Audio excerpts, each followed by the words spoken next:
of true crime. We are so excited that you're here today. We have some amazing guests. My name is Norma Jean Belenke. I'm the head of events here at Podbean. I'm going to read our brief intro and then we will hand it off to our wonderful panel today. Welcome back, everyone, to Storytelling Podcast Week and our October Roundtable, The Sounds of True Crime, podcast sound design live panel featuring Brenda Ganske from the Horrifying History podcast and Carrie Arrick from Yaya Podcasting, hosted by Motzie Dapul of the High Night Podcast here on Podbean. For those of you who may be joining us for the first time, Storytelling Podcast Week has live stream sessions like this one with top podcasters and storytellers from scripted fiction and nonfiction podcasts from across our world and our imaginations.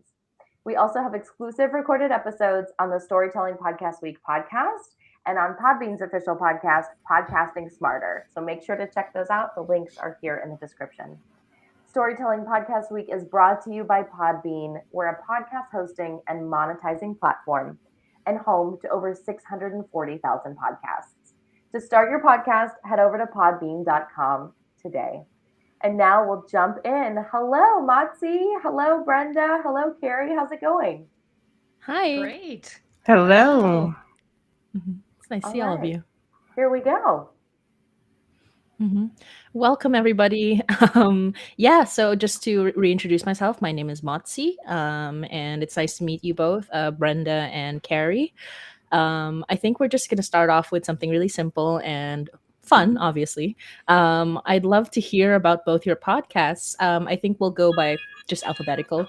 No worries. Yeah. So we'll ask Brenda You're a busy lady. Yeah, everyone wants to talk to you. You're very popular. I wish they'd stop. No worries. Absolutely fine. But yeah, so we'll ask Brenda first. Brenda, can you please tell us a little more about your podcasting and a little bit about yourself as well? And then right after we will do a little bit of a clip for you. So go ahead. Well, I'll start with Horrifying History. Horrifying History, we released it actually on Podbean in October of 2019. We just had our third anniversary. And I like to say it's the place where fact, history, lore, and supernatural collide. So on our show, basically how it works is we choose a topic and we tell the history and the legends about that topic. And we review any scientific evidence or historical documentation to give our audience all the information they need to have them decide where the truth actually lies. And we love telling a great spooky story along the way. So as for myself, do I come from a career of podcasting? Nope. I started listening to podcasts only in 2018 because my girlfriend and her brother were starting a podcast themselves. And of course I had to support my girlfriend, friends support friends. And I listened to it and I immediately fell in love with the genre. It's almost like I like to compare it to the world of when we just had terrestrial radio and then we evolved to satellite. And when you had terrestrial radio, it was so controlled, for lack of better terms, and a lot of commercials, as we all know. But then when it came to satellite, it came to a world of more of you can actually say more, and there wasn't so many just like restrictions. But podcasting to me is almost an extension of that. And it allows like a normal person like me who's never podcasted in their life to go down into their dark, dank basement and create something really fun and cool for myself, which luckily turned into something else, something bigger. It grew its own life. So I actually, believe it or not, it was in healthcare for years, and actually went and worked frontline healthcare, moved into analytics, and I actually bring a lot of that to the show because our research is everything. And again, that's why we bring you guys the stories that you don't normally hear. That's honestly amazing. And when you said have I been in a podcasting career? I feel like most of us have not. I think that's the magic of podcasting. I think there are very few people who were there from the beginning, and it's still a fairly new like medium, but definitely like one of the biggest growing and one of the biggest right now. Right before we talk about Carrie, and we will just play a clip from Brenda from Horrifying Histories. And we'll just play the clip right now. If you like weird, spooky, and strange history, then I have the podcast for you. My name is Brenda, and I'm the host of Horrifying History. Are you into the dark side of history? Horrifying History tells you about the side of history that people don't normally talk about. We tell the tales of haunted places, infamous true crimes, the paranormal, and unsolved mysteries, and then we look to history to see where the truth actually lies. Want to get spooky with us? Get your Horrifying History fix by subscribing today on your favorite podcast provider or by going to our website at horrifyinghistory.podbean.com. That is delightful. Yeah, That is I'm so gonna go delightful. subscribe. Yeah, I'm sorry, absolutely, follow. I'm yeah. gonna follow. Me too. Yeah, so let's go. Let's just ask hello, Carrie. I know you're very popular, so thank you for your time today. I'm really not. Thank you. It's like the one time I get a text message, right? But yes, thank you so much for joining us as well. Please tell us more about Yaya podcasting, and yeah, we'd love to hear more from you. Yeah, so I started originally podcasting in 2014, and this is, like Brenda, this is not where I come from. And I fell in love with it, and I loved the post-production side and started doing it for other people in 2017. And in 2018, I went ahead and founded my company, Yaya Podcasting, and I have gotten to work with some phenomenal people, independent podcasts as well as productions for Sirius and iHeart. And what I mainly do is the editing and scoring and sound design and the mixing and mastering. And so the clip that I have to share with you today, unfortunately, I can't tell you the name of the podcast, and I can't tell you too much of what it's about, except for it's about murder. But I have it's a really cool show, and it should be coming out next year, which I will gladly share with you. But one of my loves has always been sound. So sound design, while surprisingly no background in music, and no background in audio at all, but I have always listened. So and I get nerdy about the science of it. So I just kind of fell in love with the sound design process, and I love to make things kind of scary and spooky and anxious and tense. So That's so exciting. Oh my gosh, thank you so much for sharing this clip with us. We can so it's gonna play right now, so we can hear your mastery of the of the audio. There was no key. Popped it off, broke the lock. I smell something that is, there's nothing that can describe it.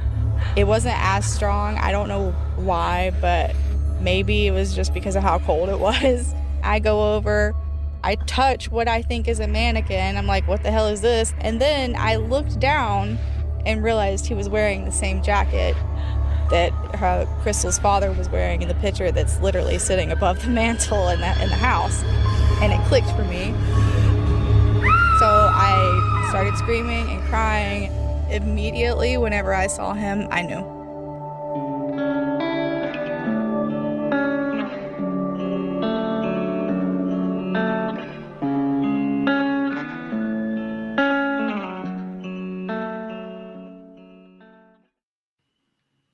Spooky.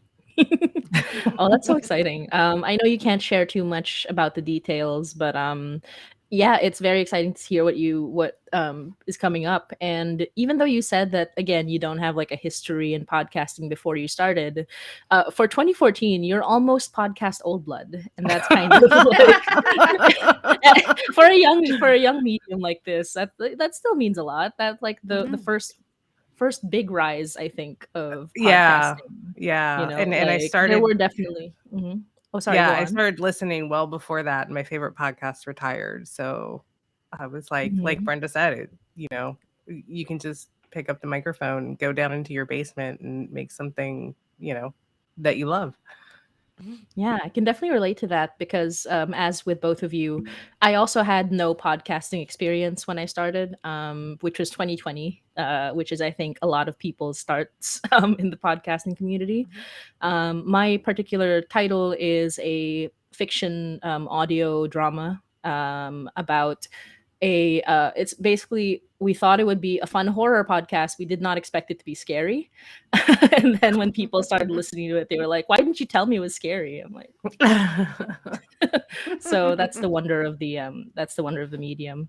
Yeah, so I will ask a couple of fun questions about audio sound editing, essentially, which is what people are here for. And I hope you guys can give me a lot of really interesting information. For the first question, which is, tell us a little more about tell us a bit more about the production, sound design, that sense of like fear that inspires your work. And I think I'll ask Carrie to go first for this one. Go ahead, Carrie. So in terms of production, and I am speaking more kind of the corporate side, but I would do this for my own podcast, is, everything starts with a script.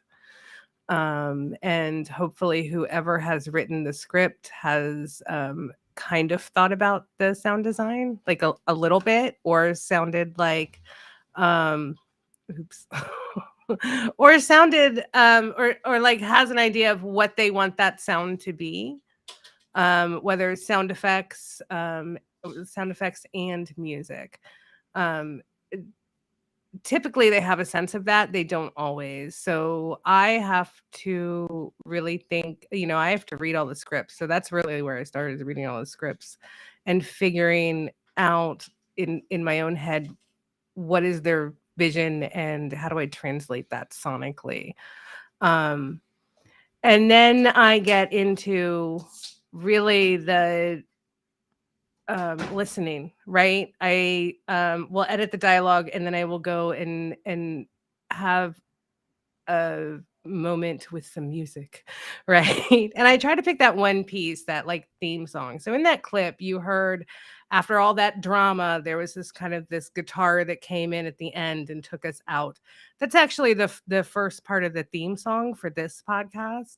So that was actually picked later, but I had picked a piece of music, and that's really my starting point for what the sound is going to be like. What are the elements in that song, and then how do I, or I find different pieces of music that kind of fit sonically, harmonically, with rhythm, that piece of theme music. And so I think the theme music is super critical, because it really, allows you to have some guardrails, right?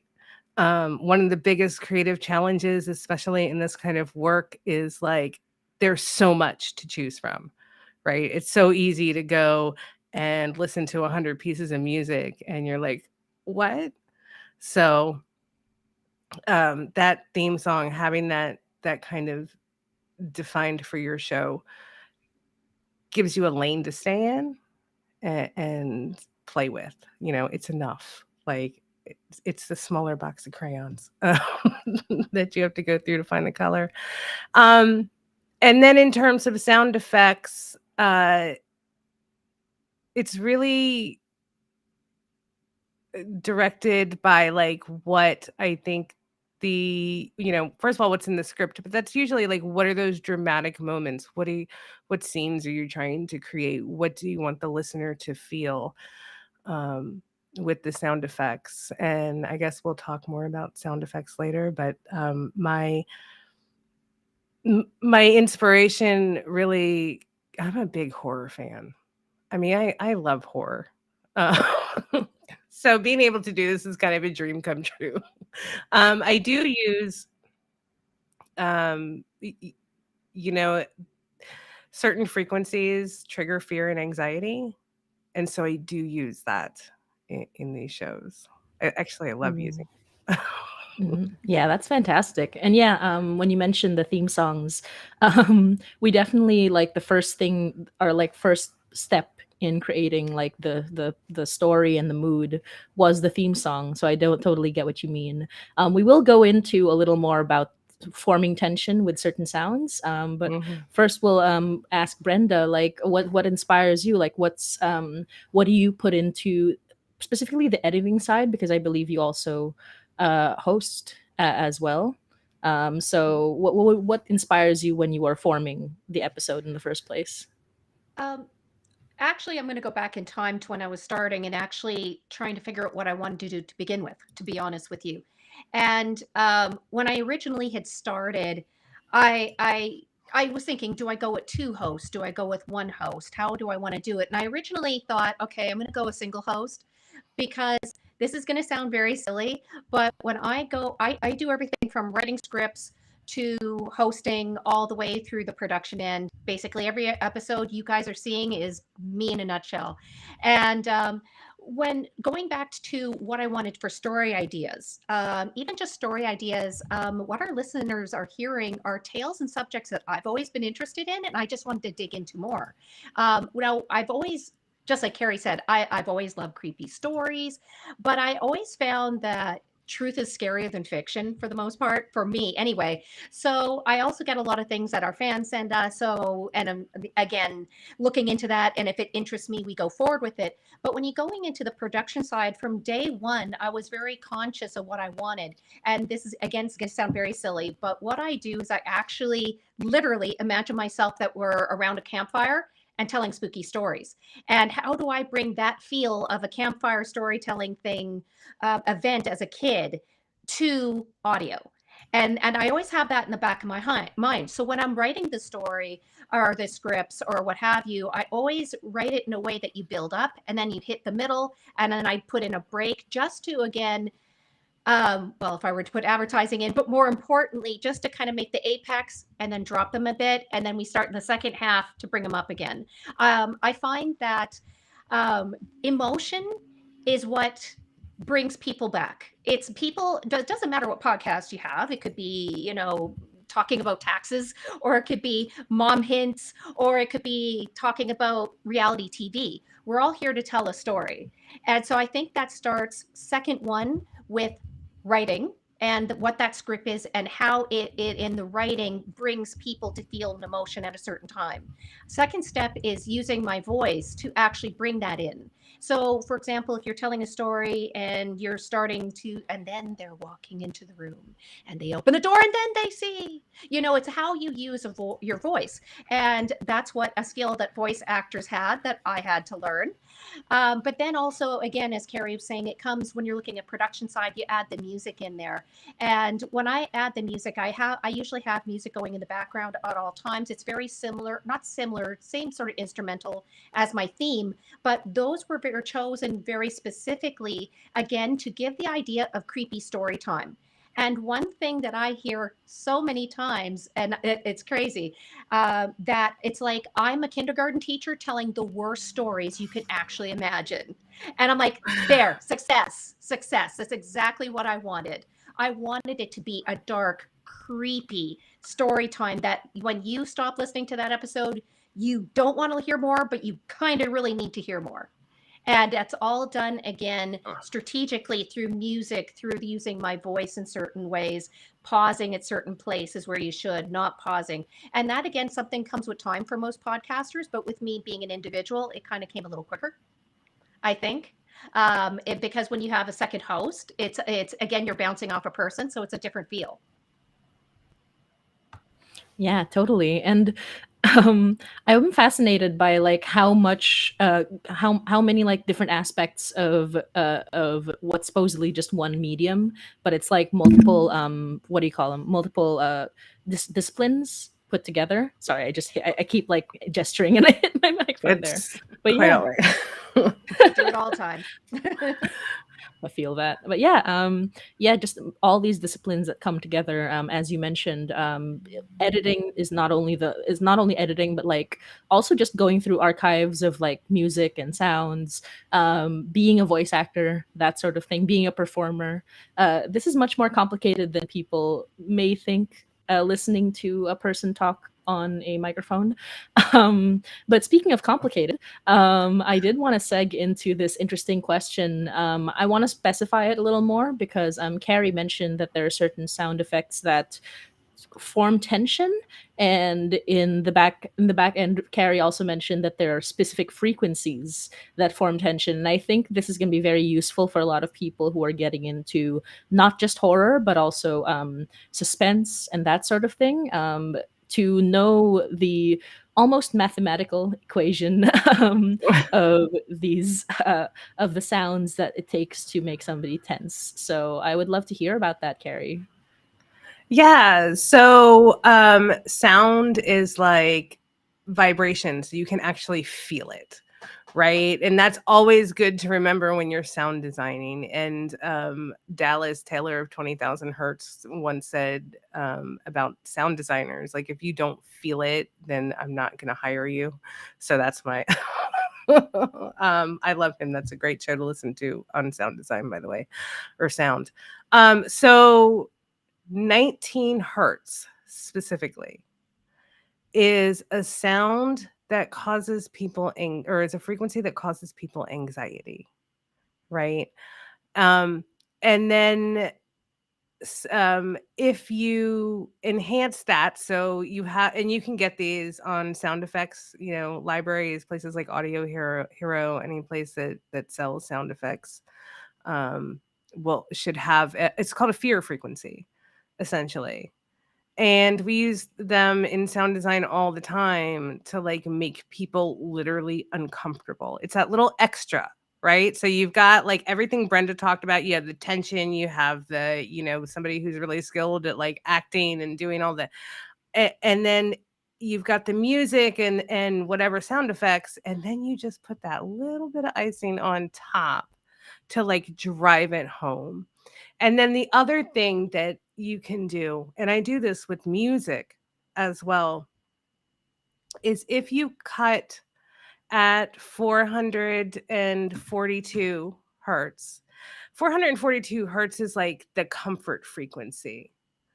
It's a frequency that like is almost like mathematically perfect. It makes you feel good, and it's used a lot in healing. So if you cut that frequency out, then again, you're upping the discomfort and that anxiety piece. And it's just that little like, so that's your glitter on your sound design cake, your edible glitter. But knowing kind of the science and how frequency and which frequencies, because there's a lot more. I mean, there's frequencies are very interesting. So just kind of reading up on those ways, those frequencies, and how to use them to make people feel good or feel bad. Because you can play on the tension and release, right? Because I feel like basically what we're doing as storytellers, whether it's making the whole podcast as an independent podcaster, or whether it's just being part of a production, is you are creating moments of exertion and rest for the listener, right? So that, and I don't know where I was going with that. So, but No, but so that I'll was end it there. amazing. You've given us so much interesting information, and I kind of want to. It's so funny that you both keep giving really wonderful segues into the next source question. Very How natural. lovely like, of us. it's awesome. It makes my job easier for sure. But yeah, so this particular segue is about music. Although I will ask Brenda on that note in terms of like we'll kind of like do a half question here. So I will ask Brenda, like, what do you have any like other little tips and tricks? You already mentioned like changing your voice, the mood of the story, that sort of thing. Are there any other small tips and tricks that you would like to share that add tension or add like horror, or even like remove tension when you want it? And then right after that, because this is the next question, which we'll ask Carrie right after, any specific like sound effects or music genres that you particularly enjoy putting in your episodes? Well, as I was mentioning before, again, my situation's a little different than Carrie's because I'm the do all be all of horrifying history, really. And with our podcast, we tell all sides of a story from the logical to the supernatural. So with that alone, it allows us to create an emotion, a different emotion at different times. And again, it starts with the writing process, and it starts with how you write it, and then it goes into how you're saying it or you're narrating it. Now, with again starting out with more of the logical side, you tell the situation. Let's just say it's a true crime. You tell about the incident. There is ways to tell an incident to make it more suspenseful. There are ways versus just telling. It's not like you're reading a newspaper. It's all in your wording and how you use it, and then how you use your voice, your pitch, your tone, speeding things up, slowing it down, or adding in those little sound effects here and there where people wouldn't necessarily expect it. Or, for example, like if you have like your let's use the Watcher movie that's on Netflix and popular right now. I did an episode on that, and when I had the letters, I didn't just read the letters. I actually altered the sound to make it sound more you couldn't tell whether it was a female or male, and I added a little bit of a dark, creepy tone to it to allow a person to start thinking, "Oh my God, who could this be?" We don't even know, and it's just little tricks like that. What I suggest to everybody when they're starting out is literally just think about what you're doing. In a sense, you're not here. I don't see myself as here as in podcasting to become the next millionaire. I'm here to tell a story and tell it well. And if you tell a story well, there's a lot of different elements to it, as we already discussed. And a lot of it does come with pitch and tone and frequency, but also it is the creepiness of the music that is, and you change that. A lot of people I know just run the same background music. That's great. But it works for them. But for me, I don't do that. Mine ebbs and flows, and it ebbs and flows when the certain points of suspense is coming up, and down we go. What my goal is to make a listener have a feeling, and it's with anything. If you're sitting and telling, for example, if you're talking to an audience, an auditorium of 1,000 people, you can go and say a speech on pencils for it, and they'll sit there and they'll listen and they'll drink their coffee, and that's it. But if you tell it in a way that you make that pencil so exciting that you have to have the next best pencil, it's almost like you're selling the story to your audience. But you're selling it in a way to make them feel, because if they feel nothing, they're not going to go listen to your second episode. It's as simple as that. And I've always been a storyteller in my life, without being a professional one. But I just brought that in and cranked it up a little bit. And it's actually kind of funny. One of the things I always think about in the back of my head is Dwayne Johnson. And I was watching this episode of him on Titan Games because I love the guy, who doesn't. And they were actually talking about his persona. And I actually created a persona. So who you're talking to right now is not who you get in my episodes. I actually put on the suit in my mind of my persona, which is a dark, creepy girl, like a ghost walking through a graveyard, and you just have to follow her. She's so alluring. And then, she rips your face off. But the point of it is, I have to put on the persona to get in that mood and feel and bring that forward to my listeners. And what The Rock said is the best persona that you ever can make is you just cranked up about 200%. And that's what you get. You get the girl who's in her basement who likes the creepy stuff and loves reading Stephen King, just cranked up 250%, but in the same time using her voice to be able to tell a story well. And that's the best thing I could recommend to anybody. Be a character, but be that character of you, and think about the people that are listening and what they would want to hear and how they want that story told. And with that, I found worked out for me. I have a quick question. Yeah, Brenda, did you take and do any training with because I have a huge respect for actors and voice actors that, because it's not easy. So did you take any training or any courses, anything like that? Absolutely not. Okay. Now, the funny thing is, my girlfriend whose show that I started listening to, she asked me to be a guest, and her brother is a professional voice actor, and that's her co-host. And they asked me to come on and tell a little creepy story, and I'm like, okay.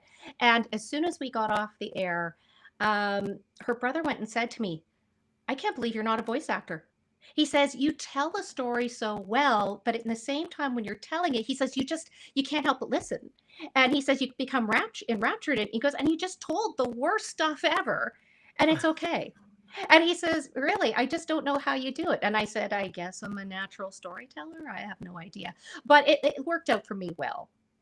I'm just lucky, I guess. No, that's awesome. Yeah, But it is. And but in all seriousness, I couldn't do it unless I put on that persona. That's my trick. I love Mhm. that. I love that. yeah. I heard a bit of it. It's very lady of like evening lady, dark lipstick, guiding you Yeah. through a graveyard, The exactly as you goth said. girl going through the Mhm. graveyard. I even had my promotional shots done, and I found a photographer, and I'm like, okay, I have an idea. You need to take pictures of the persona, and I explained it to her, and I'm like, I'm gonna just send you some pictures of ideas. And Mhm. I said, that is what I want. I don't want people to see me when I'm on air or when my pictures are out there. I want them to see the persona to keep that feel carried over to the episode. And she's brilliant. This photographer was brilliant, and she actually took the picture for my logo. And that was when it was a hot summer day, and I'm just sitting there in the graveyard because we did go in the graveyard. And I'm just sitting there leaning against the stone, saying, "Why did I wear a leather bustier? This is the stupidest thing I've ever done." Oh my And goodness. but that is That sounds why horrible. but I think that's why she got the look of polite death in my eyes. Polite death. That's so true. Because I thought I was about to die. but needless to say, those who know me get a kick out of my podcast. They love hearing it because they know me, and then they know the persona, and they absolutely love the persona. That is awesome. Yeah, the personality is like what brings people back, I'm sure. It's like so that's what makes it. Like people will just like hear a person that some even if it's character or even if it's the person, as you said, like cranked up to 11. Once they resonate, they're gonna keep coming back no matter what. It's great. It's And wonderful advice for anybody. And I actually watched an interview with Ryan Reynolds, because who doesn't love Ryan Reynolds? And he actually Mhm. suffers from generalized anxiety disorder. And I suffer from that too. And you're thinking, Ryan Reynolds, seriously? And he actually says when he does interviews, he mentally puts on Deadpool. His persona is Deadpool. No. And as soon as I Mhm. heard that, I'm like, that's how I'm going to do it. And honestly, it works very well for me because it puts me in a completely different mindset. And Mhm. it allows for me to record easier wearing the persona, for lack of better terms. When I'm not in that headset, I really can't record. But once I kind of mentally put on the Deadpool suit, I'm good to go. It's almost like a costume. Like this is A little Yeah. a bit. Halloween or something. Yeah. Oh, I love it. Yeah. Mhm. You might have noticed that some of us, obviously Brenda is wearing the wonderful like little skeleton, and Carrie is wearing the lovely little ears matching her adorable cat in the background there. Um, I didn't have a costume for this particular one, so I just grabbed Knitting No Face, and he's just hanging out today. So that's what this was the Aw. entire time.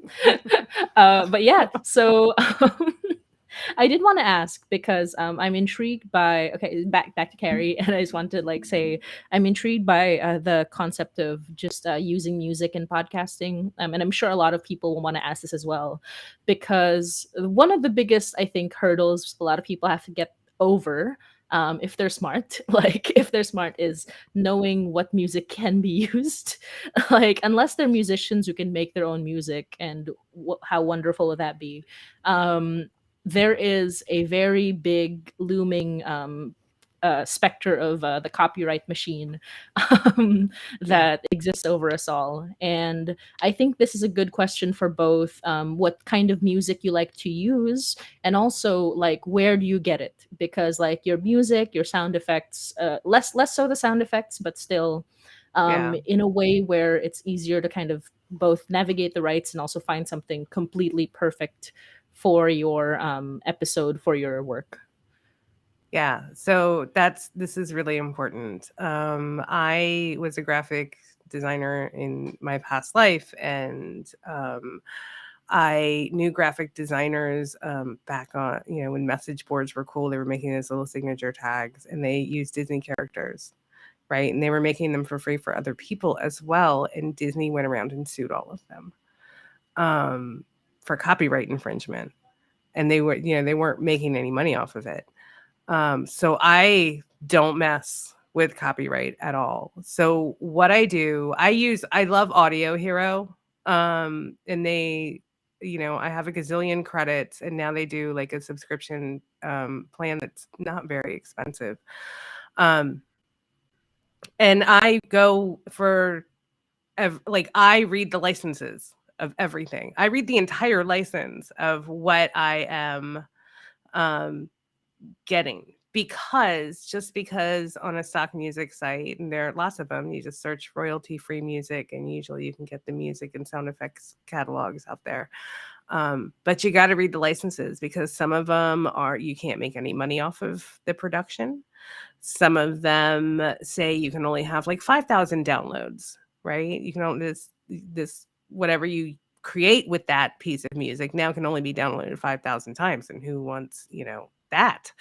And some of them require credit and like backlinks. So there's all these different terms that can be in an individual license, even from the stock sites. There are now, one of the reasons I like Audio Hero is because they have different levels of licenses you can buy.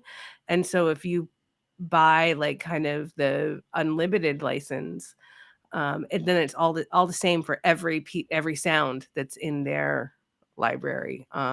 And so that, so I can read one license, and the only thing that's changed is the piece of music. So copyright is super important, right? You wouldn't want somebody to take your podcast, repackage it somehow, and then like put it out in the world as their own, right? Or, so that's another reason to like take copyright very seriously.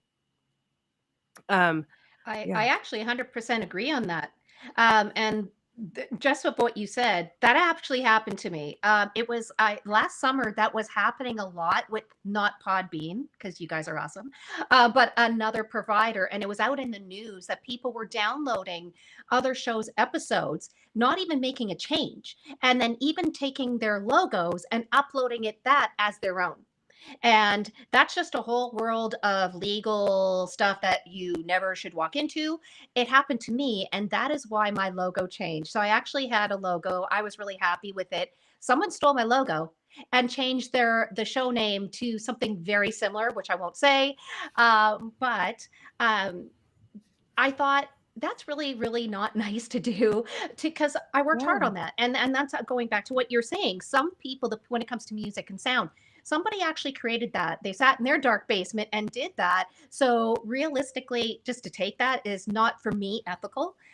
So that's why my logo got changed to my face, but it also got my face altered, as you guys seen on the screen. Because I thought no one can steal my face, right?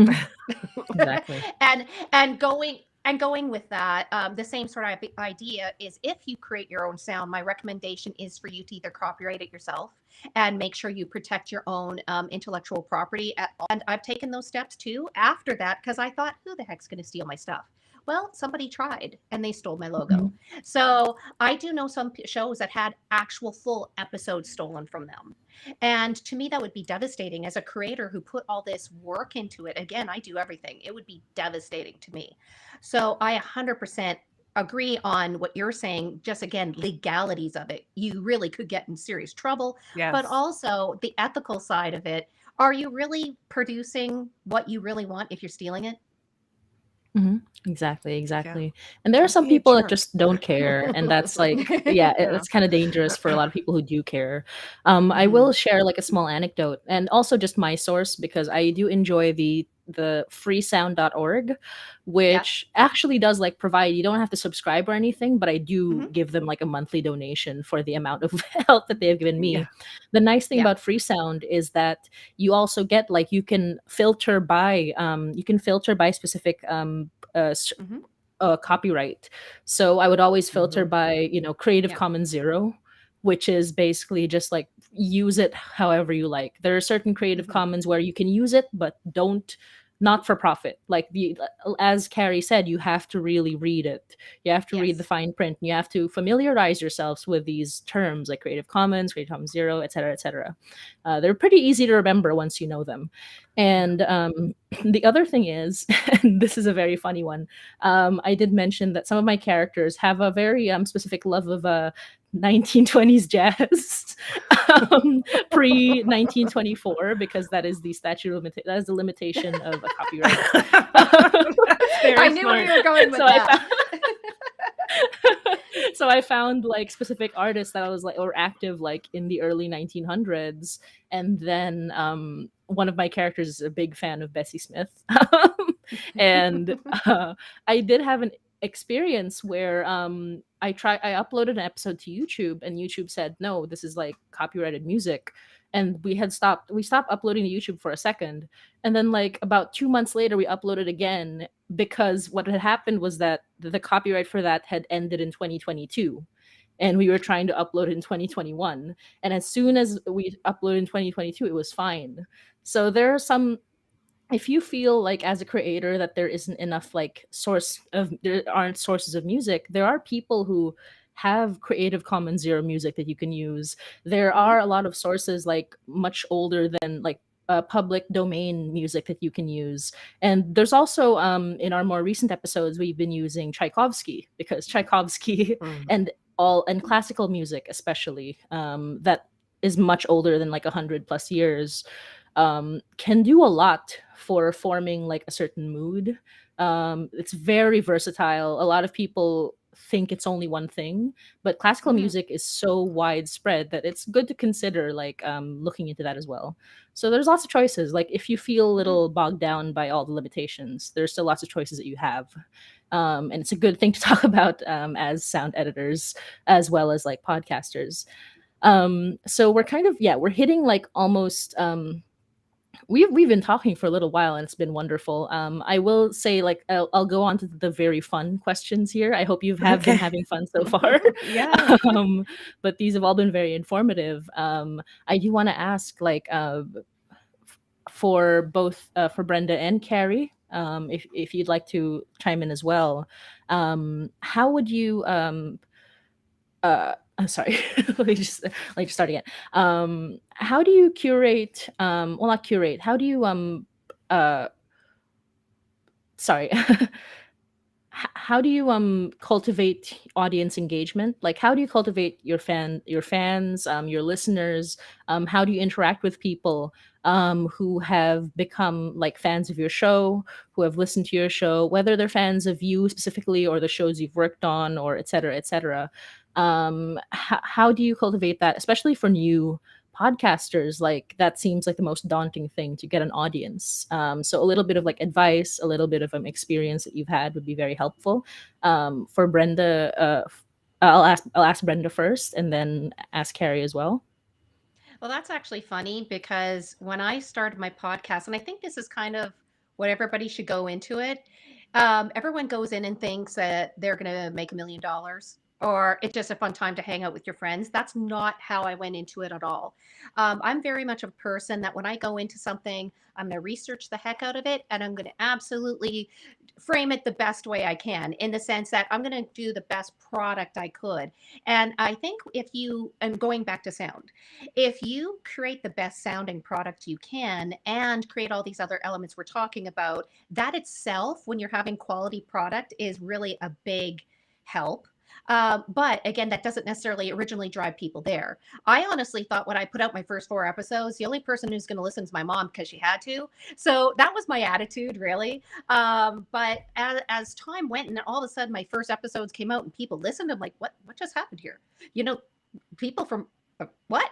People from across the world want to hear me? That's crazy to me. So I did have a strategy going in, and a lot of the strategy has to do with, firstly, I always think of the listener experience with the episode itself. When I'm starting to even think topics, I think about things that are a little bit more obscure, or if it's a topic that's well known that a person wants to hear about, I look for the data, the information that's appealing for story or telling, but I also frame it differently than another show. I find a lot of shows out there, it seems to be the same stuff. So you have to find a niche to really stand out. And my niche is looking at the paranormal true crime, but the historical dark side and interconnecting them all and looking at paranormal and these true crime as like a case. I used to be an analyst, right? So I look at it and frame it all the way around. And that is one reason why we stand out. So that's why, to me, research is absolutely vital to make you stand out. That's when you're going to learn out about all the nuances that the other shows, if you're talking in the same topic, wouldn't know about. And it's also really important to present that information. So, as I mentioned before, people need to have an emotion. And when they have that emotion, they're more likely to stay. And the key is ultimately to get them to hit that subscribe button and want them to hear more. And that's a big thing about it. Now, the one thing that turns me off of a podcast, to be honest with you, is bad sound quality. In the sense of nobody wants to hear your dishwasher running in the background or my dog that's upstairs hiding so you don't hear him in the background. It really just takes away from the message you're trying to put out there. But it shouldn't be about just delivering your content and calling it a day. Now, I'm a big script writer, and the reason is I find a lot of podcasts, when they are just doing it one-on-one, they really go off track. They just right off that topic. I am a script writer, so I keep me on track, and I write it in a way to pique interest. But when you're looking into other little nuances that I do, I also use the opportunity at the end of every episode to pique their interest for the next episode, to kind of give them a little taste of what's to come and want to come back and hear about it. And I also use a lot of terminology like my spooky friends and my dear listeners to personalize it. I find that podcasting, the listeners are very loyal, and they, after our time, feel like they get to know you. So if you give them a little piece of information, for example, I was talking about the Isdal woman case out of Norway.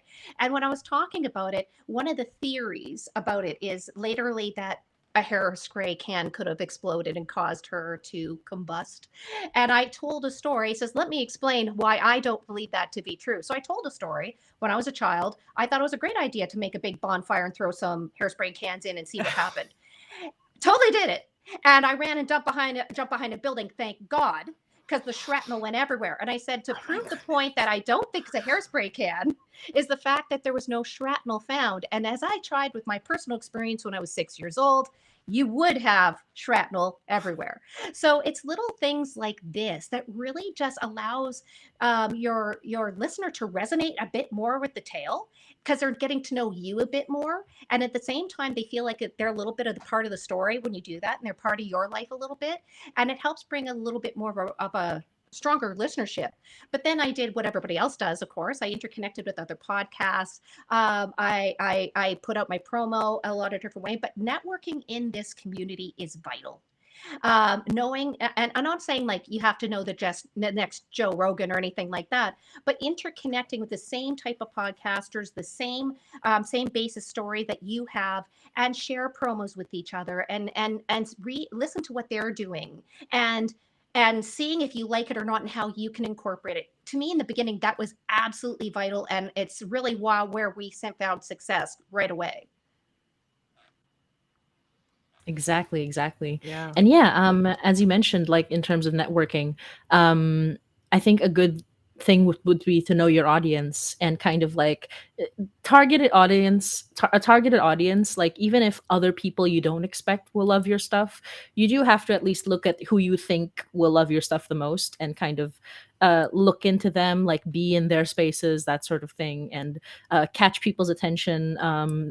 Know podcasts similar to you, and kind of get people's attention through that as well. I think is very important. Carrie, did you have any information that you want to share as well? Yeah, so I'm gonna look at this in two ways. And the first one is sound. So it's about using that sound to have the listener lean in, and then get really granular with it, and then give them moments to lean out and process it. And that can be done as simply as with like silence and pacing, right? it doesn't have to be super fancy, but you want to give Mhm. them the opportunity to kind of go along on the journey and then take a little rest and process what they just heard. And I think that's really the foundation of what we do. It's storytelling, right? It's just with sound. And then everything Brenda said, awesome. Yeah, I mean, I agree with that. I would even like maybe a simpler way for somebody, like, I'm very introverted and I don't always like to be social. But I find when I do things like this, or when I go talk to other podcasters, and especially about sound, I'm excited, right? And so I think when it comes to like getting your audience engaged, I think they respond to that excitement. I think part of the reason what Brenda was saying about telling her little anecdote is because it was, kind of exciting for you, right? And that was then emotion was transferred to the listener, and then they got a little peek into gee, what kind of person are you? You're the Oh, kind of come person who's on. like, It sounded like a great idea when I was 6 years old. Come on. exactly. No. She survived. She's still here. Survived to tell the tale, right? It's totally on brand. But like, and that's it. Just have fun, be social, talk to people. Don't just like yell, oh, new show, here's the link, go listen. But that doesn't, like, everybody's doing that. You need to Yes. actually be in that community that you're serving, be active, be helpful, and have fun, and share the excitement and the love you have for your topic and for podcasting. Exactly. I will share a little bit because I do have a Discord server, and there are like many people on the Discord server, but a handful who are always there. And I do, whenever somebody is messaging, whenever somebody is like talking at all, even when it's to just talk about something they're interested in, even if it's not related to the podcast, I still respond. I'll be like, yeah, because every single listener is so valuable. Yes. You cannot get like a big head about this and expect to be like a big name unless you value every single person who is like really giving their time to you. And Absolutely. it doesn't, and when you get bigger, obviously you can't have time for literally everybody, but to care about your audience is gonna go a long way for sure. And just a small thing, and I think this is gonna sound cheap to a lot of people, but I do think it's very good advice. When you are quote unquote selling your podcast, or at least encouraging people to listen to your podcast, you have to be able to on the fly know a similar podcast to yours or a similar medium to yours, because people who don't know your podcast will have no frame of reference. And if you should provide that frame of reference, an example would be for us, we went semi-viral right before we released our first episode, because we were saying that we are somewhat similar to the Magnus Archives, which is a very big name podcast in the audio drama sphere. And people might think like, oh, you're just trying to ride on somebody's coattails. And honestly, when you are starting out, you need to give people that information. You need to understand that people don't know you and they don't know what your podcast is about. And in order to get them in the door to decide whether or not they think this is this is worth their time, you have to give them that context. And it is very important for the new audience and for people who don't know you to know you in that small way. And it also shows that you understand your own podcast, because if you cannot think of anything similar enough to your podcast to tell other people, that means you don't really understand your own podcast. And that can be a very bad thing. Yeah. um, And I yes. just want to, so like, when you're pitching a podcast to a network, literally that's one of the tricks, is to like reference another podcast. So Especially a very and big podcast, a very successful one. one that like everybody's going to know. And I will say, like, though I work in corporate podcasting, I also work with indie podcasters too. And I will say, when it comes to podcasting and being able to get an engaged audience, like especially in more creepier stuff, I really think that indie podcasters have it down. Like, I don't think they do it quite as well in corporate. So don't fire me. This is a new podcast. Thank you so much. We won't tell anybody. We won't tell anybody. But yeah, I do want to say, like, do we have time for one more question, Norma? I think it's the nice ending question. So I will ask this last question for everybody, which is things you're allowed to talk about. What are you most excited about? And can you tell us about the future things you want to promote right now? Let's go with Carrie first, and then Brenda. So I am excited about a couple projects. One of them is an independent project, and it's in partnership with the Uncovered Network, and it is being produced by the hosts of Technically Human, and it's really taking a look at technology solving the crimes of young children who are of color and whose cases just kind of get swept under the rug. So that I'm really excited about. And then I am hopefully, fingers crossed, going to be working on season 2 of Major Frequencies, which is an audible original, and that's just kind of like sound yumminess. That I'm excited. And I'm not the sound designer, I'm just the dialogue editor. I get to work with a phenomenal sound designer, so I'm excited about that. What about you, Brenda?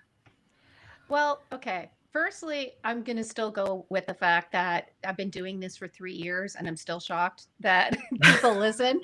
I still can't get over the fact that I've been able to, with this podcast, build a community, for lack of better terms. And I'm really proud of the community of listeners we have. They're amazing people. And whenever they reach out to me, either social media or email, what have you, I reach out back to them. And I think that itself, for them, makes them very loyal, that they know you care. But with that said, what's upcoming, I can't really talk a lot about it, but our second podcast is now in development, and more about that's coming in the new year. So it is going to be, we originally had a plan, I called it the trifecta, and the HHU, Horrifying History Universe. So our YouTube channel was one piece. The Horrifying History podcast, another piece, and then the second podcast is going to be coming out in the new year. We're actually script writing and everything right now, and I'm bringing in a host, so that is totally different for me. So that's actually pretty exciting, and what we're going to be producing is quite different. So I can't wait to see what people think of it. But I'll be very honest with you guys. I'm just really excited about the right now. I'm just really, again, being indie, I am just so darn lucky to be able to tell people stories from a living in my basement. I really am.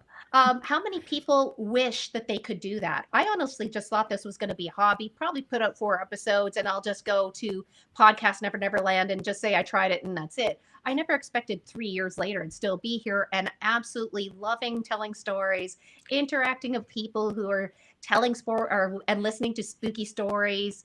That's just my favorite part of podcasting, is that community we built with it, and finding out there's weird people like me in the world that really love the same stuff. I also love that. We also are doing some interesting things with the group that we have. Again, one of our big things we're putting out for Halloween, it's, believe it or not, a 2.5-hour episode of I'd say about 20 some podcasters telling all their dark stories around a campfire. And the virtual campfire. And so I'm pretty excited about that, to think of hear what people think about it, because literally it's a whole bunch of different genres coming together, and which normally you just have, like, for example, paranormal shows or true crime shows. We're going and really encompassing a big group. So it's going to be interesting how that turns out. That's amazing. That's so exciting. Yeah. And yeah, for the last bit, I wanted to share, like, we are doing Hainai 31 Nights of Hainai on our YouTube channel. It is every single episode leading up to the final Halloween episode that's coming out, not on Halloween, on the day before Halloween, Sunday. But yeah, like, if you like scary stories, I mean, if you like a scripted horror audio about a woman who lives in Toronto and somehow knows how to handle, like, all of these terrifying things, listen to Hainai. And with that, I'm so grateful to have been able to talk to both of you.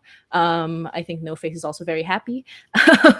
And Carrie, before we go, I just wanted to say you used to work in graphic design. I actually work in animation right now, Oh, so I okay. totally I remember when Disney, like, well, anyway, I Yeah. won't say Yeah. anything more than that. But yeah, I remember. Oh for sure. goodness, we'll have to have a chat after the live. Yeah. Oh, for sure. I'm going to read our brief outro. Happy Halloween, everyone. Thank you so much for joining us.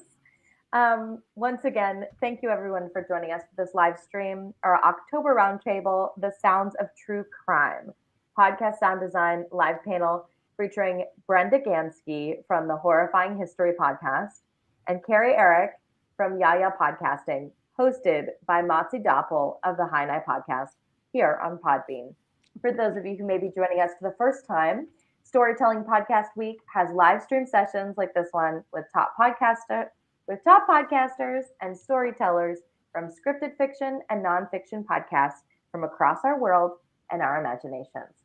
We also have exclusive recorded episodes on the Storytelling Podcast Week podcast and on Podbean's official podcast, Podcasting Smarter. If you join late or want to have another listen to these amazing podcasters and storytellers, you can replay this live stream on Podbean's YouTube channel as well. Storytelling Podcast Week is brought to you by Podbean. We're a podcast hosting and monetizing platform and home to over 640,000 podcasts. To start your podcast, head over to podbean.com today. Thank you for joining us and stay tuned for the next live panel from Storytelling Podcast Week and Podbean. Thanks, everybody. Thank you. Happy Halloween. Happy Halloween. Halloween.